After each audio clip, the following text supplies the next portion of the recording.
rival restaurants, arson, and an arrest in Idaho. Why police say a torched restaurant's competition is to blame. Good evening. Thanks for joining us. It appears the competition was just too much for one Post Falls restaurant owner. This morning, police arrested 50-year-old Richard Hanlon for setting fire and destroying his rival's pub and grill earlier this summer. Hanlon owns Patty's Bar and Grill in Post Falls. It's on Highway 41 and Mullen Road. Well, just down the street from Capone's Pub and Grill on Ross Point Road, the restaurant Hanlon is accused of burning down. From our North Idaho newsroom, KXLY4's Annie Bishop live at Patty's Bar and Grill in Coeur d'Alene, another one of the businesses the suspect owns. Annie, what led police to Hanlon? A substantial part of the investigation focused on that pair of new Nike running shoes left behind at Capone's the morning of the fire. Investigators also receiving a lot of tips from the community. Now that combined eventually led to Hanlon's arrest this morning. The rumors had been circulating for weeks. We didn't want to believe that he would do it. We don't know him. And this morning, Teresa and Tom Capone got the call confirming a fellow restaurant competitor, 50-year-old Richard Hanlon, was arrested and charged with setting their Post Falls pub on fire. It tears at you quite a bit. It's like somebody hitting below the belt.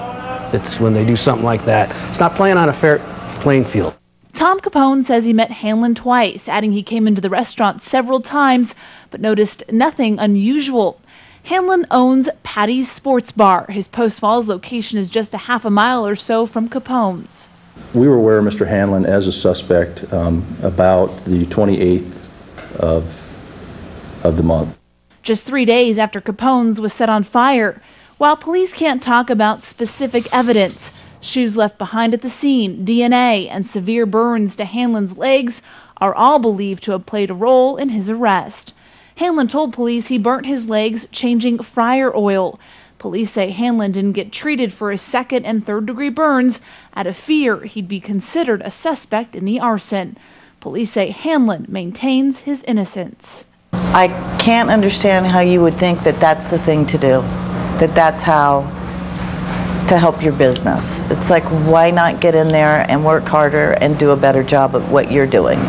To go that far, he must have been desperate. That's all I can think of. Doesn't make sense. Hanlon now faces 2 serious felony charges for burglary and arson. He'll make a first court appearance tomorrow afternoon. As for Capone's in Post Falls, Tom and Teresa both say they will rebuild that restaurant and hope to have it open by the new year. Reporting live in Coeur d'Alene, Annie Bishop, KXLY4.